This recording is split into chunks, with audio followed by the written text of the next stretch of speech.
like I'm their child. I've already got 2 parents.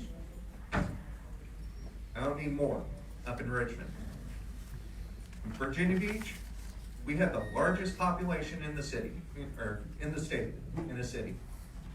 We have the largest voting base, we have the largest amount of money going to the state.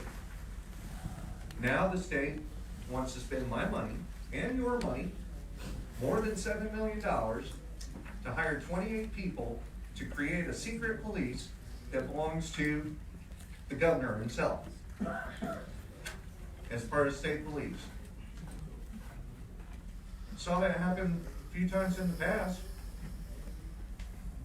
Went to war over it several times.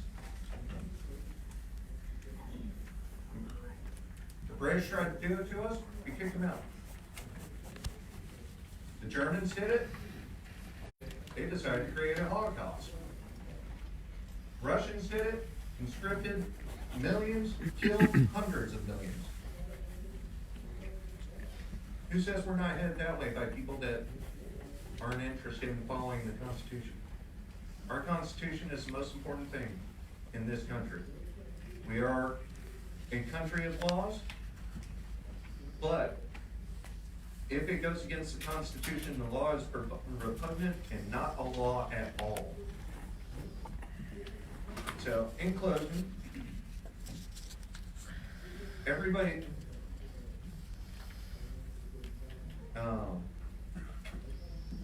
because this has become such a hot topic throughout the state, throughout the country, people are coming from Montana on the 20th. People are going to be paying attention to their elected leaders. And those that go the wrong way, or, I'm sorry, not the wrong way, those that don't vote the way that the majority wants are going to be gone. And that's going from. Thank you very much. Thank you very much. Goes to ballot. Philip Van Cleve, and after Mr. Van Cleve, Brendan Mooney. Welcome, sir. Thank you very much. I'll start my own. I'm trying not to go over. Be a good citizen here. I want to thank council for the work you have put into this. I appreciate that. You are trying hard to represent the citizens, and what the citizens are asking you to do is to stand with them to protect their rights that have been dwindled away over the years. And gun control is one of the worst culprits of this. It started as a way to control minorities after the Civil War, and it's still all about control. And we know it's a canary in the coal mine. If our gun rights get taken away from us, you can get rid of them, kiss the rest of your rights goodbye. They're gone. Over time, they will disappear. Why do people need to go to church? Why this, why that? It'll all be gone. We'll look like Venezuela. And I'm sure the people in Venezuela, 20 years ago never pictured their country looking like it does now. Things can happen. So we appreciate you standing with the citizens. This truly is a grassroots movement. I think that's what some on the other side haven't figured out yet. This isn't like Bloomberg giving millions of dollars to pay people to come in and protest. This is not that. This is neighbors talking to neighbors. We're a grassroots organization. This started before we got involved. We got involved after the second county. We're helping to coordinate and focus things, but this is grassroots. This is people just rising up. I mean, our membership, well, it's now doubled in a month, but it was 8,000 paid members.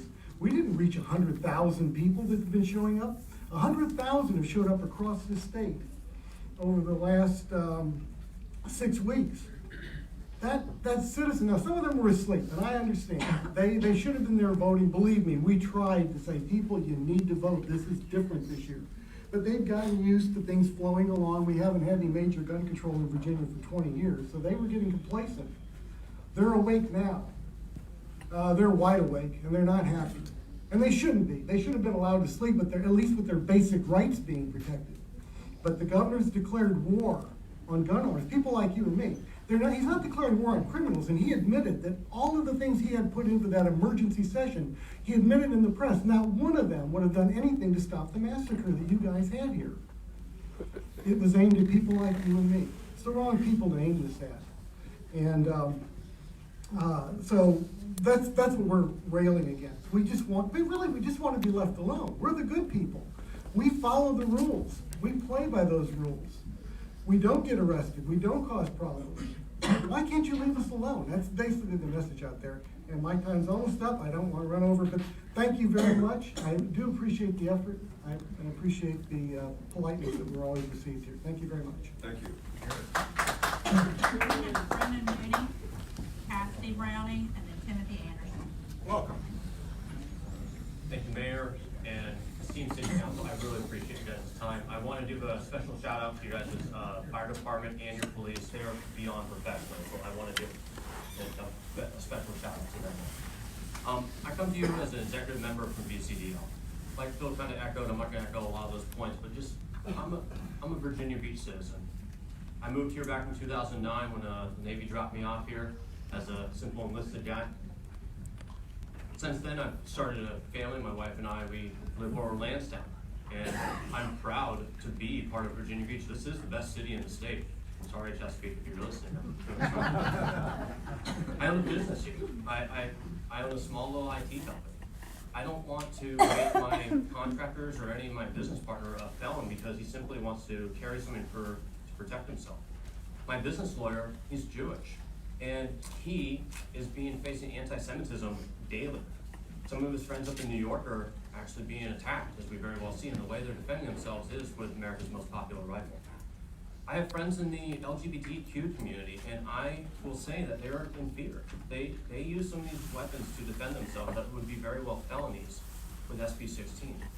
So I implore you, Mayor and esteemed council, please send a message to Richmond saying that, hey, I want to stand up and help protect these minorities that might be persecuted if gun control goes through. I'm going to keep it short, and I really appreciate you guys' time. God bless all of you. Thank you. Kathy Browning, Timothy Anderson, and Joshua Kellogg. Welcome. Okay, a lot has been said about the people, from the people since the election, subsequent sanctuary movement.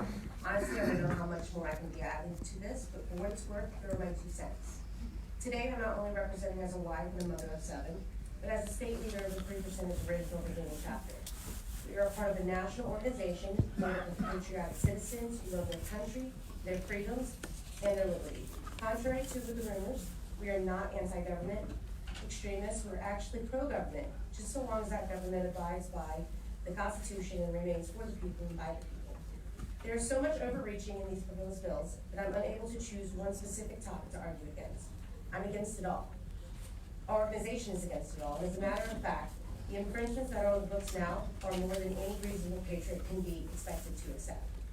There's a very good reason why our founding fathers wrote the Second Amendment the way they did. Shall not be infringed.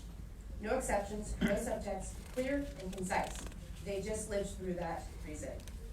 We the people have allowed our government to get too big, give themselves too much power. The government we have today is in direct opposition to what we envisioned back in the days of the revolution and the hope that followed after it all but gone. We really have only ourselves to blame.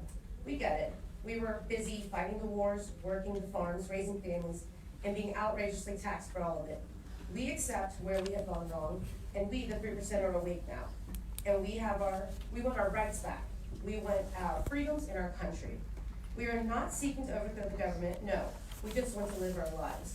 We don't want to create violence or incite rebellion. Only a fool or a madman would be interested in that. We have, though, an oath that most of us have taken, and we fully recognize that we, among other patriotic organizations, will be the defenders of the people and their Constitution from corruption, injustice, and tyranny, and we will do whatever it takes. We are not, it has been said by our governor that if these laws were to be placed, that confiscation would be an option. Now, we are not a first force organization, violence being the last resort and only in defense. We take our principles very seriously. That being said, using arms to violate the rights of the people, forcibly removing constitutionally protected property, can very well be seen as a use of force. How far is our governor willing to go to first force his brand of tyranny on its citizens? The 3 now has come to time to pay up, but one has to wonder if it would be more beneficial just to let the people of Virginia to live their lives in peace. Now does not have to be the time to replenish the tree of liberty, or does it? Thank you very much. Timothy Anderson, Joshua Kellogg, and Timothy Kester. Welcome. Good evening, City Council, Mayor. So I wanted to talk to you about how we got ourselves here. Dick Saslop produced a bill called Senate Bill 16. That bill, on its face, is a gun forfeiture bill. There are people in this room that purchased firearms lawfully that without those, that after Senate Bill 16 passes, would make them felons to own. Okay, that's how it started. We then have Governor Northam saying, we're looking actively at confiscation of firearms. Okay? We then have Congressman McEachin saying that the governor should deploy the National Guard if the local police don't enforce the laws. The rhetoric from the left is amplifying and amplifying and amplifying. That is the reason that the counties across the state, the cities across the state, have stood up and said, hey, we're a constitutional city, we're a sanctuary city, whatever you want to call it. It is about a check to the state elected officials that the citizens are concerned with what is happening from our elected politicians. You have no authority to really do anything here, right? There's not much you can do. But you can sign a resolution that already reinforces what Virginia Beach is, which is a constitutional city. I would like one of you to raise your hand and say Virginia Beach is not a constitutional city, because it is. We are under the laws of the United States. You have all sworn oaths to uphold and defend the Constitution. Voting yes to saying we are a constitutional city is not betraying anybody who may be for gun reform. It's just sending a message to the legislatures that, hey, let's dial the rhetoric back a little bit, let's listen to the people, and let's try to find some reasonable solutions to common problems. And that's all this is. You can't say no to this. Thank you very much. Joshua Kellogg, Timothy Kester, Clarence Canterbury. Welcome. Good evening, Mr. Mayor, council members. My name is Josh Kellogg.